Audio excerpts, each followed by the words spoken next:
Okay, my friends, good afternoon, everyone. It's a great honor to chair this panel about narrating justice. Our first speaker is Dr. Amir Engel. Amir Engel is currently a postdoctoral fellow at the Kubner Center for German History at the Hebrew University in Jerusalem. He's also a fellow at the Bolonsky Library. He received his PhD from German department at Stanford University and was a research fellow at the Goethe University in Frankfurt, Maine. In his current project, he focuses on German postwar literature. Please, the floor is yours. Thank you very much. 20 minutes. Thank you. 20 minutes. So thank you. Oh, Renana has gone. Gabi Moskins. Amir, thank you very much for the invitation. It's wonderful to be here. I just want to say two introductory remarks before I go. First is that this is one of my second or third projects, small-scale projects that I dedicated to post-war culture. It's very much a work in progress. And the second point that I want to make is that when I say post-war culture, I mean it as shorthand for post-war Western European culture. I'm very well aware that there are other places and other wars, and I am talking about the Second World War. So I'm just to make all this very short, I'm just saying post-war. Keep in mind that the title of the talk is The Quest for Decency in Post-War European Culture, the Plague and the Bicycle Thieves as test cases. These two works, which I would like to consider today, are mostly dissimilar. Published in French in 1947, The Plague is Albert Camus' most famous work of fiction. It tells a story of, as I'm sure you all know, it tells the story of the Algerian coastal city of Oran, which is overrun by a deadly epidemic. And it tells the story of a small group of men working together to resist the outspread of the terrible disease and its fatal consequences. Of course, this is only for a very limited degree of success. Produced in Italy with private funds and released in 1948 with a cast of non-professional actors in Italian. The Bicycle Thieves is Vittorio De Sica's most famous feature film. It tells the story of a man, Antonio Ricci, who scours the city of post-war Rome in search of his stolen bike. In terms of plot, character, style, gesture, motives, medium, language, and many other things, these works are dissimilar. Yet I would like to suggest today they're also fundamentally similar to each other. They stem from a similar post-war context, and they pivot around what I would like to call the question of decency. In the talk today, I would argue that this similarity is no coincidence. I would like to suggest that post-war culture entails a search for alternative structures of social organization, that is, what we might call a search for decency. Now, the notion decency has a relatively scant philosophical history, but is not completely devoid of consideration. In the following discussion, I make use of Avishai Margalit's influential book, The Decent Society, from 1996. Now, I hope Avishai Margalit is not in the room to correct me. He may be seen walking these grounds at night and during the daytime. For the most part, Margalit's analysis and argumentation operates beyond any obvious historical and philosophical context. For example, you may look for yourself the footnotes of the book. For the entire 300-page book, there are about 50 footnotes, and you're welcome. This is page 100 to 220. You have about 10. So it seems to be operating on its own level, but this is, of course, not the case. The Decent Society is a wager in an ongoing debate about justice. For the most part, it is a silent wager, as Margalit does not discuss it explicitly, but of course, Margalit's main target is John Rawls and his theory of justice. Rawls, in his work, sought to describe the just society by reflecting on questions of fairness and distributions and rights and in liberties. And in such his discussion, Rawls' discussion belonged to a long tradition within social and political philosophy. And Margalit's book, even if he doesn't always say so explicitly, must be understood likewise as an intervention in a long debate about the just society. In fact, by his mere choice, by Margaret's mere choice to stay silent on the just society, the decent society, this book is a damning critique. But of course, what is the decent society? This is the question with which Margaret opens the book. I quote Margaret's first words. What is the decent society? I found this a wonderful opening for a book. He asked, and then he answered, the decent society is one whose institutions do not humiliate people.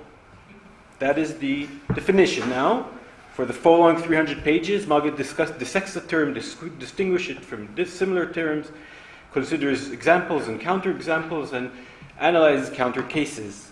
But the basic notion of the book is absolutely clear and repetitive. In the decent society, institutions do not humiliate people. When compared to Rawls' complex algorithms of fairness and redistribution, this approach seems to be not only more simpler, but also more intuitive, and also more immediate. And indeed, Margaret seems to argue, although he never says it quite so clearly, that before we are able to create a decent society, any expectation to create the just society, and surely and even a just society, might very well be far-fetched. The two underlying themes in Margaret's book are decency and humiliation. And I will argue that these themes are also central to the two classic post-war works under consideration today, albeit the many substantial differences between them, both Vittorio De Sica and Albert Camus, seems to ask, at least at their most poignant moments, the same question and to make a similar plea, namely, they seem to ask, they seem to suggest that maybe it is time to leave the question of justice unresolved in order to make headway in a much more pressing set of concerns, namely that of humiliation, that of decency. The Bicycle Thief. The case of analyzing and this movie can be seen online, so if you have time, please do. The case for analyzing the bicycle, if you have not already, the case for analyzing the Bicycle Thieves under the category of decency is rather straightforward. Indeed, the problem of decency can be already read into the very premise of the film. As noted, the film tells the story of a few days in the life of an unassuming, simple individual by the name of Antonio Ricci. In the opening scene, Ricci lays lazily on an unattended piece of land next to a nondescript housing project when suddenly he's urgently summoned. The man from the work agency reads his name out loud. He comes. He's granted a job. The job is a rare and much needed break. Finally, it seems to Ricci and to us, he will be able to support his wife and his two children, his two small children. But then on the first day on the job, his bicycle and the golden opportunity he just received is taken away, is stolen. In order to work, Ricci needs the bike. Now that he has lost his bicycle, he has lost also his working place, and that is all narrated in the very first part of the movie. The rest of the movie is spent in search of a lost bicycle, a stolen bicycle. But of course, the search of a man for a bicycle through the crowded streets of Rome is at the same time a search of a simple man, a simple person for a job, for hope, for some decency. Throughout the film, the case of decency is magnified through the continuous presence of Ricci's young son, Bruno, and the sight of bicycle. Due to chance and circumstance, Bruno is about 6 years old, accompanies his father on his search throughout that fateful day. Naturally, the mere presence of the angel-faced child serves as a constant reminder of Ricci's responsibility. The child is a symbol, a nagging symbol, of the father's inability to fulfill his obligation towards his family, and thus a symbol of injured self-esteem, a symbol of humiliation. Another aspect that keeps the question of decency in the picture is the continuous presence of bicycle. Here, the cinematography becomes a tool in storytelling. Bicycle. Everywhere we look on screen, we see somebody riding a bicycle or bicycle for sale. The constant presence of bicycle in the film is thus also a constant reminder of Ricci's deficiencies, inability to provide, his irresponsibilities, again, injured self-esteem. To be sure, the film does not completely neglect the question of justice. the first thing Richie does once his bicycle is stolen is to go to the police. He comes to demand justice, but instead he files a report with an obviously bored police officer who is suddenly called away for some other more urgent duty. As the officer is about to leave, his deputy leans into the frame. He says, "Anything serious?" To the superior answers, "Just a bicycle." The officer goes away and leaves the screen. Instead of receiving justice, Richie is sent off to find his bicycle by himself. Richie encounters justice on several other occasions throughout the day, but most dramatically towards the end and the climax of the film. By this point, Richie is in very bad shape. After an entire day of running around Rome with his son, he is tired, he is hungry, and he's thoroughly humiliated. He has lost all hope, actually, and he is pushed to do the one thing that will cost him whatever little self-esteem he has left. In the penultimate moment of the film, Richie steals a bike that is left unattended on a street. He jumps on it and rides away, but he's immediately discovered and is caught by a crowd of people. This is a heart-wrenching scene. Richie is now being walked away by a group of men who slap him around and denounce him as a thief, as his child is looking on. He's going to be brought to justice. That's what the men tell him. And the irony is bitter. After it was all but completely absent from an entire film, justice is about to appear, now. And it's going to take care of our protagonist, of Richie, who is by now a symbol of simple honesty and care, of dedication. The film is very clear on this point. Justice is unfair. Then, one more twist of fate. The man whose bicycle Richie stole sees the little child sobbing on his side, and he decides to lay off. Forget it. He tells the others, let him go. Then the man takes his bicycle and disappears. Some degree of decency seems to still linger, after all. The film offers no better resolution, and it ends as Richie and his son, now left alone, disappear among a crowd heading home on foot at the end of the day. It offers, therefore, no hope, only a painful consideration. In the aftermath of this long day, decency seems to be a much more burning issue than justice, for indeed, the bicycle itself, the thief, and the crime appears to be, to us, by now, much less urgent than the desire of one man to live with dignity and provide his son, wife, and daughter with a decent life. The Plague. Unlike the Bicycle Thieves, Camus' The Plague is not so strictly bound to a question of decency and humiliation. Nevertheless, the philosophical heart of the novel does engage in these questions. As noted, the novel tells the story of a town overrun by a terrible disease. At first, only rats die, but very soon thereafter, people start dying too. They die in droves and in terrible agony. The protagonist, Dr. Bernard Rion, works day and night in order to try to contain the spread of the disease and in order to help save the lives of the afflicted. He may be seen as something of an embodiment of the Enlightenment. He's cool, he's thoughtful, meticulous, persistent, and even, to a degree, hopeful. Of course, his actions to save lives are all but completely futile. Through him, we're acquainted with a group of individuals who play different roles in Oran, that's the town where the plague takes place, during the battle against the plague, including officials of the city's administration, respected priest, a fellow doctor, opportunists, and few others who are afflicted by the disease in different ways. The most interesting figure for our purpose here, besides Rio, is the mysterious Jean Tarot. Tarot arrives in Oran only a short time before the outbreak of the plague. He seems to come for a vacation, but in fact it's not quite clear what he's doing there. It's definitely unclear where he came from and what he plans on doing and where he's going next.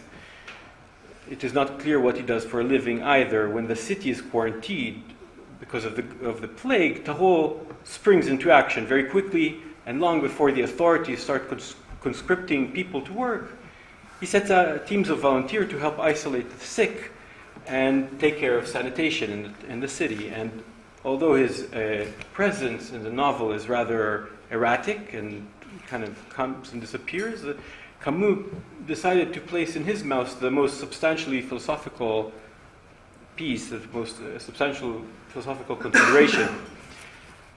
These considerations are introduced in the form of a long monologue which Tarot offers Riot one evening as the two stand on a terrace overlooking the city and the ocean. Oh my God! Okay. Okay. Tarot shares with Riot his life story and tells him about his formative experience. When he was young, Tarot recounts to his father. His father, who was a nice man, invited him to come and see him work. His father was a prosecuting attorney, and on that day in which Tarot comes to see his father, he was prosecuting a man demanding a death sentence.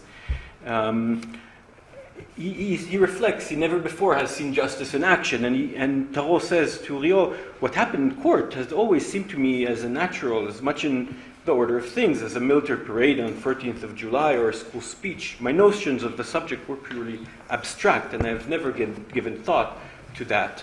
Then he actually appears in court, and everything is transformed.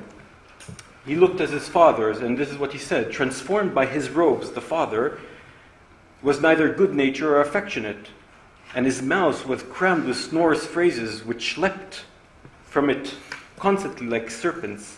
Also, the accused was transformed in the eye of the young Tarot. I suddenly became aware of him. Though up to then I had only thought of him in the convenient category of the accused, I cannot say that I forgot about my father, but there was something in the pit of my stomach which distracted me from concentrating on anything except the man in the dock. I felt that they wanted to kill a living man, and an instinct as powerful as a tidal wave swept me to his side with a sort of blind obstinacy. It could therefore be said that the sight of justice actually being done has changed towards seeing. The father becomes a demon, the accused become a human living person. Tarot speaks on, and the idea of the death sentence becomes a focal point of the discussion, but it gets mingled with another set of concerns, namely that of the plague. Like the plague, Tarot argues, every individual is in a position to sentence others to death. In fact, he argues, most of us continuously involved in sentencing others to death. This is what we do. This is a very strange position to take in the novel, and it requires some explanation. Very brief about the matter. I would like to argue that what Tarot is trying to argue is that well, I'll put it this way, that decency and humiliation brings us closer to the idea of the plague that Tarot is trying to discuss in this piece. In Tarot's monologue, the death sentence is a metaphorical way to speak of the abuse of institutional power in order to humiliate other people. As noted, Tarot never loses track of the death sentence in the literal sense. One passes death sentence when he operates as an attorney and demands justice, but not only under these circumstances. One can also pass the death sentence when he makes use of position of power in order to punish and humiliate. And we may think about the Talmudic phrase, "Hamalbin pnei chavero berabim ki'ilu shafach damim," or in English, he who humiliates his fellow in public, it is as if he spilled his blood. Seen this way, we may interpret Tarot's formative recollection anew. He's not only concerned with prosecutors in the literal sense, but also with anyone who is acting in a position of institutional power, anyone who is acting prosecutorial. And he's not only merely concerned with the accused in the legal sense of the term, but with anyone who finds himself in a position of radical inferiority. He tells Riot this quite clear. He, Tarot, is on the side of the weak, with the prosecuted regardless of the question and justice involved. It is plausible, therefore, to suggest that in his monologue, Tarot is mainly concerned not with a just or unjust society, but indeed with a decent one, or an indecent society. The indecent society, the society in which people use institutional power to humiliate others, is the force behind Tarot's two central metaphors, that of the death sentence and of the plague. Tarot, of course, fosters no illusion. The social structures, he tells Tarot, is unavoidably humiliating. Thus, infecting others with the plague is simply unavoidable. It seems rather fitting rather fitting, therefore, that Tarot takes the legal system and the death sentence with it as a key and a metaphor for the paradigm, for the society he thinks about the decent society. In his book, Margalit does the same. I quote Margalit, "Punishment is the litmus test for the decent society. After all," he says, "a criminal, to punish,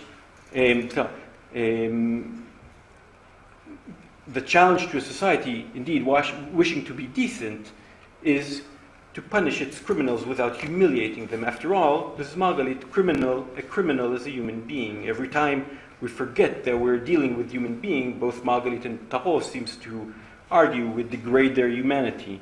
Metaphorically speaking, we sentence them to death. And thus, it seems that both Margalit and Tarot are concerned with something similar. This is not justice, it is rather decency." And I have 2 more minutes. Yes, please. Okay. The fact that both the Bicycle Thief and the Plague concern themselves with the question of decency seems to me to be hardly a coincidence. It is, I would rather argue, a result of the political and social circumstances of the post-war era. Instead of a conclusion, I would like to offer very briefly and discuss, and maybe open for discussion, several intertwined issues that emerge after the war and that made the notion of decency especially appealing. Firstly, it would seem that the immediacy that is entailed in the notion of decency and the promise of the decent society corresponds to the urgency of the social and economic situations in the year after the war. This is especially apparent in The Bicycle Thieves, of course. The protagonist of this film needs a solution to his problems, and he needs a solution now. But of course, Ricci is an every man kind of character, as stand-in for the simple family guy, and indeed many millions of men and women found themselves after the war in situations of extreme destitution.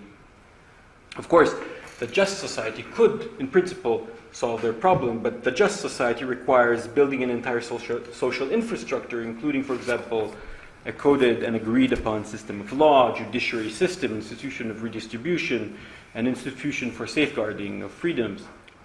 By the time something of this sort could be established, Ricci would lose any semblance of decency. He would become a thief, or rather die of starvation. The decent society, on the other hand, could commence now, and it takes a cue from the man whose bicycle Ricci stole. It does not require much, only to notice the child weeping next to his criminal father. Furthermore, the idea that the regular people may act decently and change the course of things has special poignancy in the post-war era. This is not only because during the war, simple people who acted decently saved the lives of their neighbors and friends and of total strangers, but also because the opposite was true. In the course of their daily routine work, regular people had caused, during the years of the war, enormous suffering. The decent society is therefore also a plea to them. After all, and like what Margalit seems to note, humiliation is not the business of institutions, but rather it's the business of people who work for institutions. They are doing the humiliation, and they can, at least in principle, do otherwise. But there is even a deeper point here. Of course, we know that individuals who wanted nothing more than to serve their superiors and their country effectively and with respect contributed to unspeakable atrocities. We also learned that institutions, indeed the legal institution itself and the institution of the state, have become themselves twisted and corrupt. And we learned that justice itself can become a euphemism for cruelty. The decent society hopes to be immune to these abuses. It is, for this reason, defined negatively. The decent society, Margalit tells us, is one whose institutions do not humiliate people. And Tarot, in his monologue, seems to make a similar bid.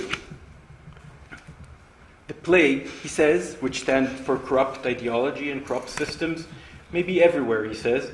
Even the struggle against the death penalty, to which he himself contributed, had infected other people and caused great harm. This is what he says, Tarot, to Rio on the porch, on the terrace.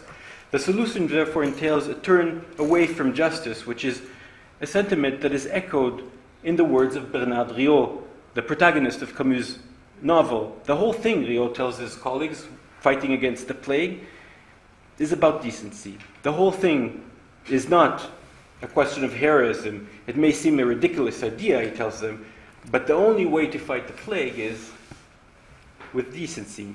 So, the notion of decency corresponds with two fundamental impulses in the post-war social reality. It is immediate, unlike justice, and hopefully it is incorruptible. And so in response to the overall theme of this workshop, I would like to submit the following idea. Alongside the discussion of post-war justice, so often invoked in conjunction to the Nuremberg trials and to the Eichmann trial, we need to account for the contributions of Vittorio De Sica, Albert Camus, and others. Decency is no less than justice, a legacy of post-war Europe. Thank you very much. Thank you, Amir. We move swiftly to Professor Ifat Maoz. Professor Ifat Maoz is a professor in the Department of Communication and Journalism at the Hebrew University. She has held several positions as director of different institutions, including the director of the Swiss Center for Graduate Program of the Conflict Studies. She is a social psychologist researching psychology and media in conflict and intergroup relations. So we've come to the last part of the conference, the workshop, and I want to thank the last chunk of the workshop. And I want to thank very much people who invited me to this important workshop. And I'm going to refresh you a little with some depressing statistical data. And on the general topic of the workshop, I belong to the more pessimist people, and I'm going to support my pessimism with data. On how decent we are. On everything, and all we can become. So, how is the existing situation? And this is a result of a series of public opinion polls done with Jewish Israelis about the Israeli-Palestinian conflict and about violating human rights. So 65% of Jewish Israeli respondents indicate support for concrete coercive acts towards Palestinians violating their human rights. And this is a pretty consistent trend, and you can see it 2008, 11, 15, very recently. And if we kind of take it into specific parts, 67% of Israeli Jews support detaining Palestinians by Israeli army checkpoints as they move between different locations in the territories. 55% support holding Palestinians under curfew or closure. 61% support shooting plastic rubber bullets at Palestinians to disperse demonstrations. 61% support putting Palestinians in administrative detention. And 56% support demolishing houses of Palestinians in the territories. A little lower support, but still considerable. 36% support enforcing curfew of Palestinians by shooting, and 38% support torturing Palestinians in interrogation of the Israeli security forces. So this is where we are, where we have been. Things have not become better. If something, they have become worse, but although this specific data just reflects consistency. And what we see in our data, and I'll explain why it's important, that the one factor explaining it is threat. And I'm saying it because usually when we say Israeli Jews support violating human rights, it's okay, security, we're in a very bad situation, we're under threat. So there is a kind of subtext that justifies it. But we see that there is a total separate factor that explains it very well also, which is dehumanization, which is independent of threat, unrelated to threat, and we've done statistical procedures to ensure it. So the reason that we support violating Palestinian human rights, we as Israeli Jews, is not only because we are threatened because of the security, but also because we dehumanize Palestinians, namely see them outside of the realm of our moral responsibility in these terms or others. So I'll skip. And even when we enter in demographic data such as HOC, DOS, social economic status, education, this model still survives. Like, it's above all these things. We can't take everything away if we just enter the right wing, left wing, or other variables. So the question is, what do we do about it? Like, how can we be brought to feel less threatened by Palestinians or dehumanize Palestinians less? Or in another way, when and how can we be brought to care about the opponents in conflict and include them in the realm of our moral responsibility? Or, like the title of my talk, how do we make ourselves listen? And I'm kind of describing a set of research I've been doing over the years, arriving to very pessimistic conclusions. In the beginning, we were more optimistic with dialogues, as Maya Kahanov knows, but we're still optimistic. There are still dialogues, but we're, yes. So, okay. And it's a set of research programs that actually try to figure how do we make ourselves listen. So the first question is, who are those within the Israeli society that tend to listen more, recognize more the needs and claims of the other, and are therefore more willing to support peace based on compromise? And since we see that threat and fear are important factors, so who are these groups that feel more threat and fear from Palestinians? So one factor that hasn't been mentioned yet, and I think so, I'll be the first one to gladly mention it, is gender. So we have this hope that maybe women are more peaceful, caring, considerate than men. And there is this famous international relations theory called the women and peace hypothesis. It's a very sexy theory that says that women are more peace-loving, peace-supporting than men. And we have the United Nations Security Council Resolution 1325 that's related to it, that emphasizes that women should take part in political processes related to conflict resolution. So we have lots of literature showing that women are more tolerant, kind, sympathetic, understanding, sensitive than men. Women journalists, I mean, yeah, okay, we'll soon. And women in negotiation are more cooperative, conciliatory, and less assertive, less demanding. So previous research shows generally that women lean towards conciliatory attitudes and peace, or less are perceived like this. Is it really so? Do women really listen more to the needs and claims of other narratives in the other side in conflict than men? Are they more moved to support compromise solution that represent the needs and claims of the others? Is it so in the Israeli-Palestinian conflict? You probably know the answer. And so this is a set of statistical data from public opinion surveys running from 2001, 2015. And here is my doctoral student, Yossi David, that helped analyze this data and write part of it up. And these surveys are part of some of it are part of a joint polling project done with Khalil Shikaki from Ramallah, from the Palestinian National Authority. And here we can show trends over the years. And this is from 2010 to 2015. And the blue ones are women, red are men. And do women support peace more than men? Everything? No. Yeah, this is the answer. And we're talking about... It's not peace, it's two-state solution. Two-state, yeah, not peace. Yeah, we'll see other solutions. We'll give every... If it's a one-state solution, maybe. Yeah, maybe that, yeah. And we're kind of, yeah, we're looking. And here, just to show that the data still shows differences where there are differences, so we see that the left wing support the two-state solutions much more than others. And you can also have some reason to be pessimist when you see how the right-wing support of the two-state solution, how it went down from 2010 to today.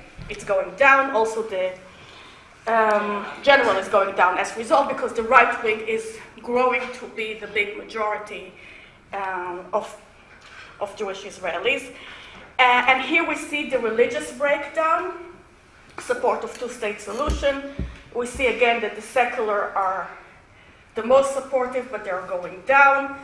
Generally, everybody, yeah, I think everybody is going down. Except for the traditionals. Yeah, except for the traditionals. Yeah. Some, generally they are lower, and everything is generally going down. and support the Saudi plan. You want other peace solutions. So again, we see that females are not more supportive of the Saudi plan than males, and generally that we see that in the Jewish Israeli population we have low support of the Saudi plan, which is a source of amazement for some of the people, because it's considered a very good plan, which the Arab League has agreed with. Here we see the same pattern for right-wing, left-wing. Again, the left-wing is more supportive. Everybody else, the support is much lower and diminishing with time. The same for religious. Okay, threat. So we see Palestinian aspiration in the long run are to conquer the state of Israel and destroy much of the Jewish population in Israel. And we see, we don't see a big difference between male and female, which is a little inconsistent with other data, because most data shows, not only in Israel but also in the United States, that women generally tend to be more threatened, also post 9/11, than men. Here we don't see such a big difference, and we see, I don't think there's anything special about threat. When we go to right-wing, left-wing, we see that right-wing people are much more threatened than the others. We see this difference that goes at the order of things in Israeli public opinion generally.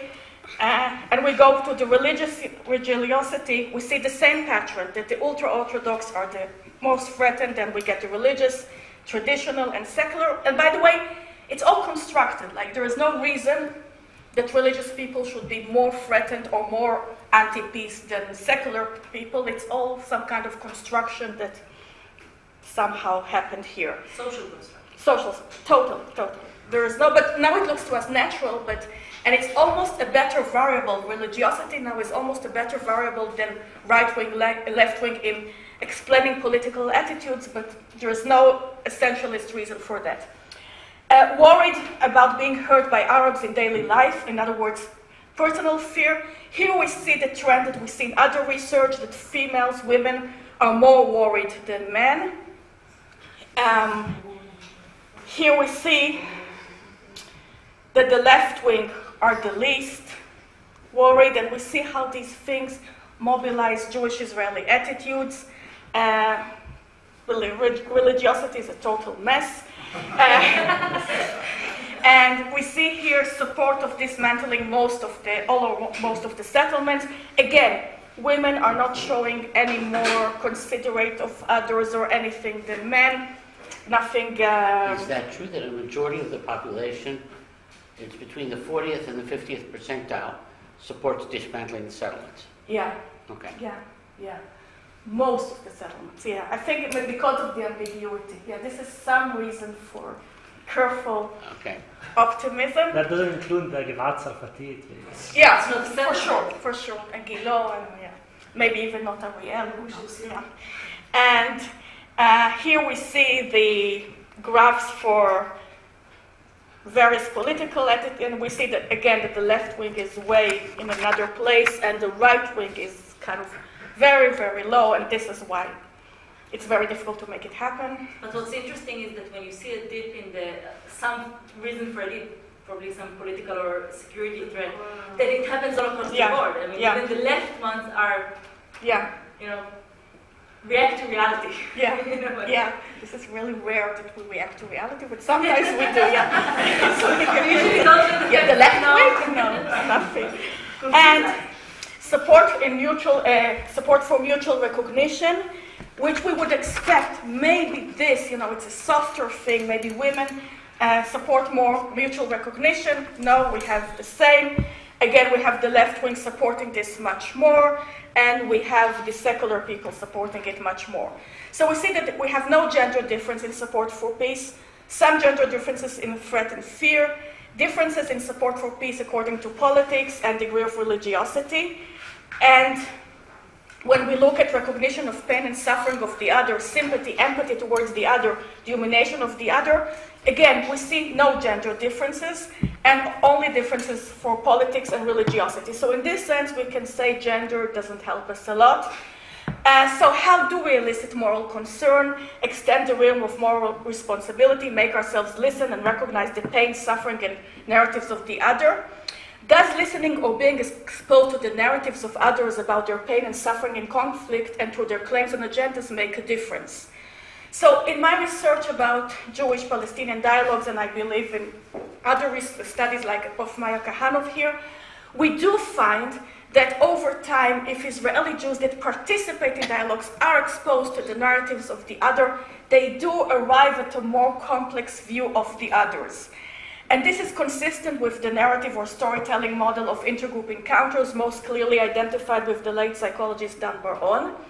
But if we move to the more banal encounter with others' narratives of pain and suffering in the conflict, what does happen then?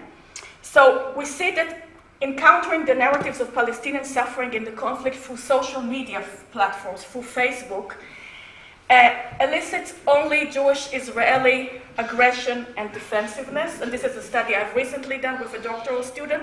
They see children walking in Gaza without infrastructure in the rain, and they just say, it's the Hamas, it's your fault, what did you do with your money? Go and complain to the Hamas. You don't see any empathy arousing when you go to the general population that haven't been through a process of encounters, when they're just presented with images of the other suffering. It doesn't do anything to arouse their empathy. And we did a public opinion survey in which we included a question about that, and we found that the more people think that the media presents them with Palestinian suffering, the less they feel empathy towards the suffering, and the less they recognize the suffering. And this can be explained by people believe that the media is manipulative and trying to manipulate us, or showing to the international media who is just and who is right in the competition of victimhood. But it's something that we should take into account, because we have this naive belief that if we just show the narratives of the other suffering to Israeli Jews, then it will solve all our problems and we will come to be more caring and full of empathy about Palestinians. This doesn't work for us. It may work for left-wing people, but this doesn't help. It doesn't work for the more general population that we would have liked to persuade and convince. So the last thing I can say that may bring some hope is that when the opponent bringing his or her story is a woman, we tend to listen more, to be more caring. When the one relating the story is when the one telling the story is a woman, when the story is told in a long-term process, some kind of facial cues, but I won't go into it, and when it's a non-threatening story, in terms of not provoking guilt or implying accusation, like, you Israeli Jews, you're not guilty of anything. It's not your fault. I'm not saying you're guilty, but I'm just telling my story and it's not your fault at all. Then maybe Israeli Jews are willing. It's a blonde woman telling you that. Maybe they're willing a little to acknowledge and have some empathy to the others. So again, this is not an optimistic story. Well, nevertheless, thank you very much. Okay, my friends, well, how are we doing in terms of time? Do we have 10 minutes or so? Yeah. Would you like to start, Gabby? Yeah, I think this question of empathy is very interesting. When I first started going to Germany in 1977, there was relatively little empathy with what Jews had suffered during the Holocaust. There was a huge amount of empathy for what German soldiers had suffered in Russia, for being in Russian imprisonment camps and everything else. And the showing of the TV series Holocaust began to change that. I can't remember whether that was 1979 or 80 or 81. But, however, it has to be seen, that's because the generation that was being asked to be empathic was not the generation that had lived through the events.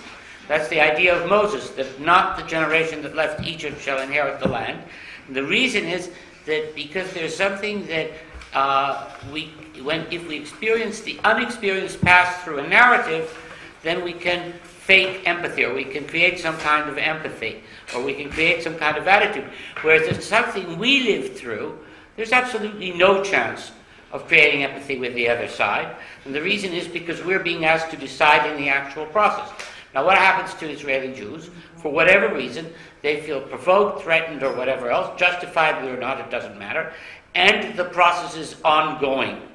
So I would suggest that the process of empathy only happens after the process is over. And I think that if you ran that survey among the Palestinian population, I don't think you would get much different statistics, because they'd say, well, see what's happening to our people, and how can you take this and all the rest of that. So that means that the whole idea that you can first create empathy and then create peace is, I think, misguided. And I think it's beyond small circles. I think it's first you create peace, and then you create empathy in order to continue the peace, but to keep the peace. But that's, I'll stop there. Yes, please. We'll take 2 or 3, and then we'll give the chance to the speakers. I would like to hear you also. Yes, I'm going to abuse my chairman. Very good at that. Freely. I want to say that as the organizer, at some point I was afraid that maybe, I was wondering how I would connect the two of you, that I decided to put together out of some instinct, and I was suddenly afraid that my intuition was completely off. But then I think that your talk both dealt exactly with the same concept of decency. And thank you for introducing this concept, because it's really, what you're telling us, Ifat, is basically that we cannot be decent to one another. And I agree, it's under the limits of a protracted conflict, maybe we should stop asking for, empathy and art.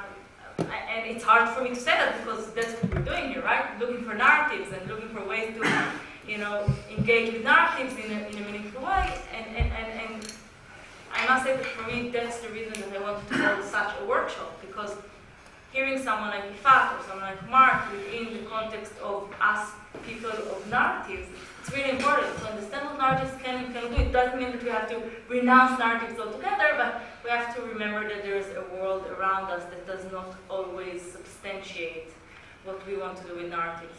I want to say one thing that follows on Alon Chilud that I mentioned in my talk, who wrote the Dajani, the House of Dajani.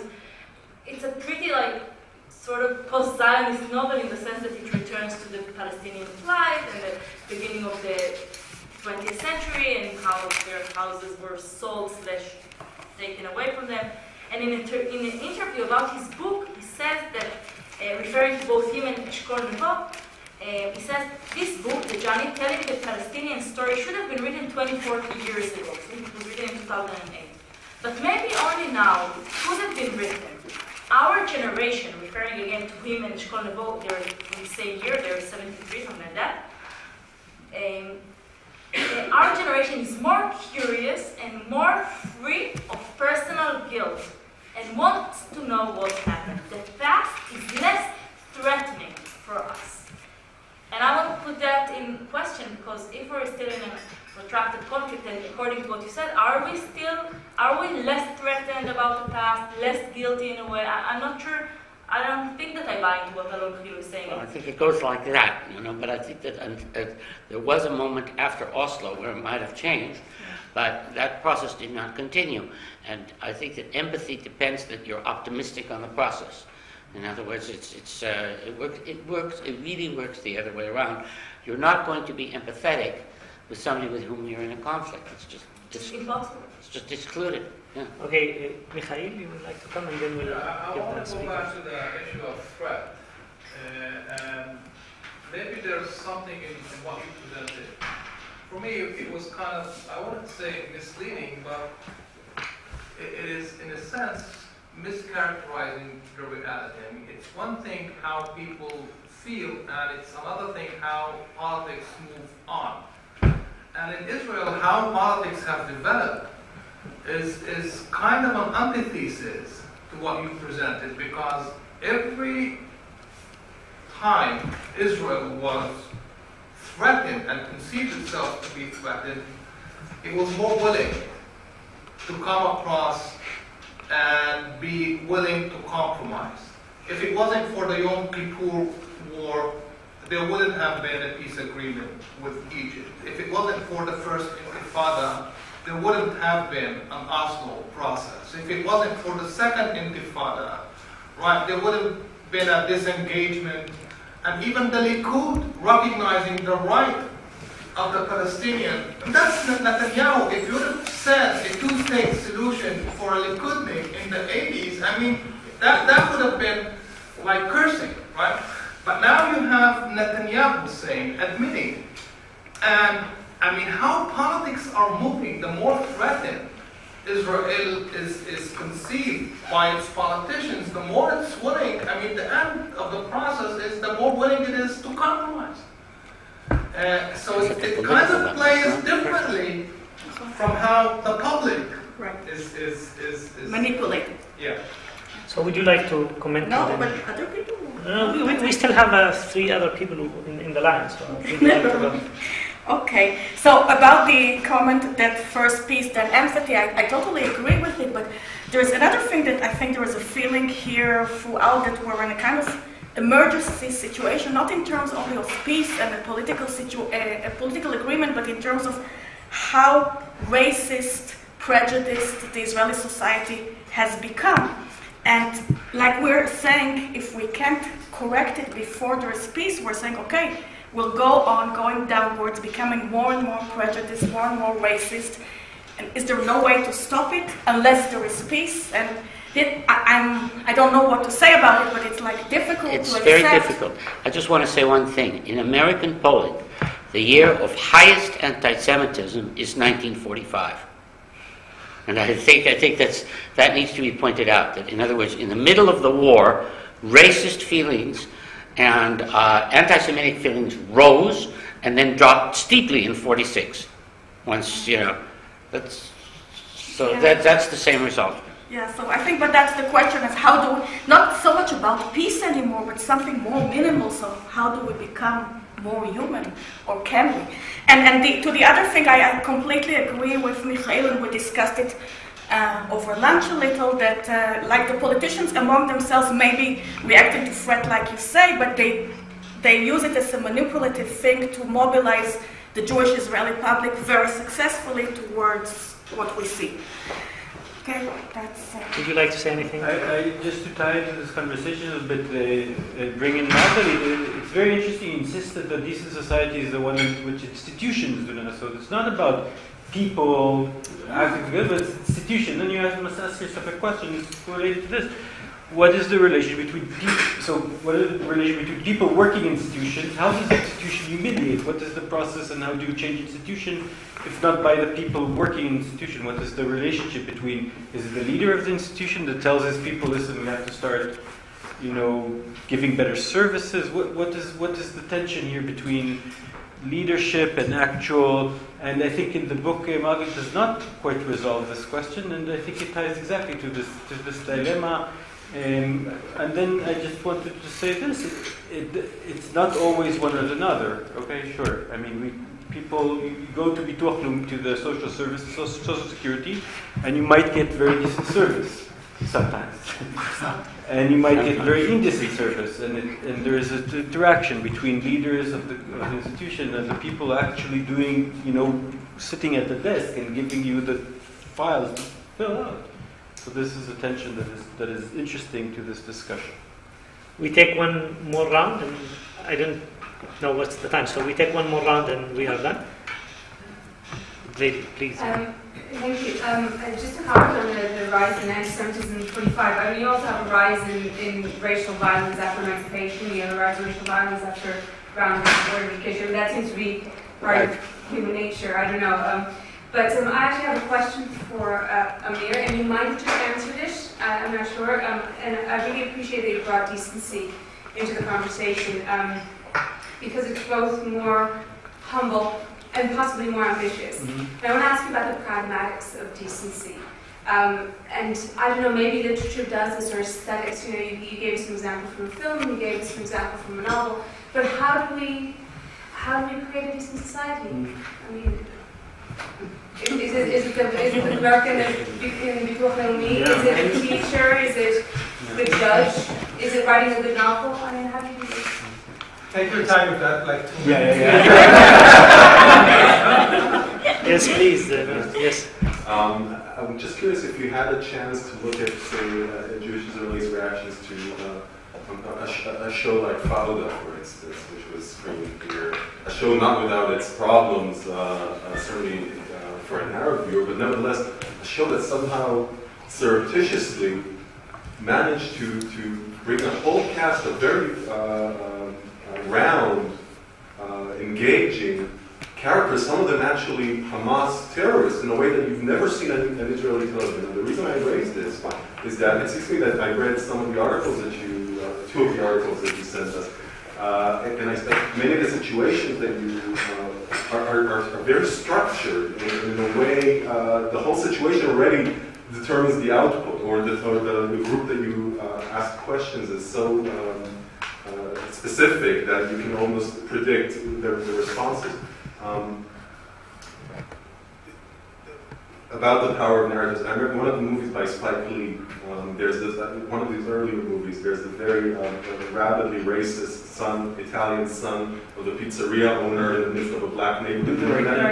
Do the right thing. And at one point, Mookie, the delivery guy, Spike Lee asks him, "So who's your favorite basketball player?" And he's a terrible racist, right? He hates his customers. He looks down on them. Who's your favorite basketball player? Michael Jordan. Who's your favorite musician? Was it Michael Jackson, right? And he said, don't you see that these are black people? I said, those are not niggers, right? It's his response, right? So as far as he's concerned, these people do not fall. Of course, the reason is that he's exposed to them through a different kind of framing, which is not his customers whom he hates and despises, but rather cultural heroes, athletes, and so on and so forth. A little bit, I think there's something similar going on, say, with a show like Father. It's the only example I could think of, in which you're not presenting someone with, you're not presenting with a picture of a suffering child. Of course, they'll get defensive and say that, but trying perhaps a more sophisticated way of polling opinion.